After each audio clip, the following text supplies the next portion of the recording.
kulan wacan oo wanaagsan daawadayaal waxaad kusoo dhawaataan wararka ugu waaweyn ee dhinaca ciyaaraha tartanka kooxaha Yurub ee Champions League dib ayuu usoo laabanaya. waxaa sidoo kale ciyaari doona kooxaha Arsenal iyo Real Madrid. Gunners toddobadii kulan ee ugu dambeysay ma aanay khasaarin koobka kooxaha Yurub ee Champions League ciyaaraha ay ciyaartay waa tartamada oo dhan. waxaa sidoo kale jira in Real Madrid 8 kulan ee ugu dambeysay aanay marnaba shabaqeeda ilaashan oo dhinaca difaaca iyana ay culays adag ka wajahayso. kooxda reer Spain ayaana ciyaarteedu ugu dambeysay iyadoo khasaare kala kulantay kooxda Valencia dhammaan tartamada marka laga hadlo oo horyaalka La Liga dalka Spain ciyaar ka tirsanayd.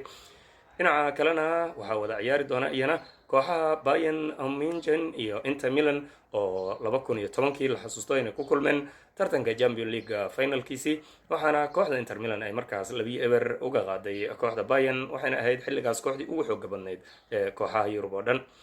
dhinaca kalena haddii aanu eegno kulankan kooxda Bayern ayaa se labadii ciyaar ee ugu dambeysay ee Inter Milan ay ka hortagto labadaba adkaatay. Inter Milan 8 ciyaarood ee ugu dambeeyay lagama adkaan dhammaan tartamada, waxaana ay bandhig fiican uga jirtaa marka la fiiriyo.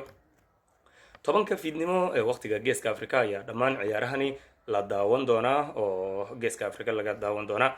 dhinaca suuqa kala iibsigana kooxda Manchester United waxay doonaysaa ciyaaryahanka Matheus Cunha ee kooxda Wolves weerarka uga ciyaara. laacibkani waa mid muhiim ah bandhig ahaan Brazil ayuu kasoo jeedaa. Inter Miami waxay xiriir rasmi ah la samaysay ciyaaryahanka Kevin De Bruyne oo shaaciyay dhowaan inuu ka tagayo kooxda Manchester City.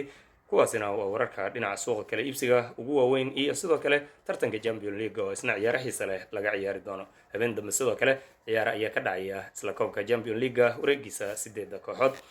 waa Muuse Xushow. daawadayaal subscribe-ka iyo follow-ga inoogu dhufta Facebook iyo waliba YouTube-ka, sidoo kale naga soo follow gareeya qaybteena TikTok. waanad ku mahadsantihiin la socodkeena.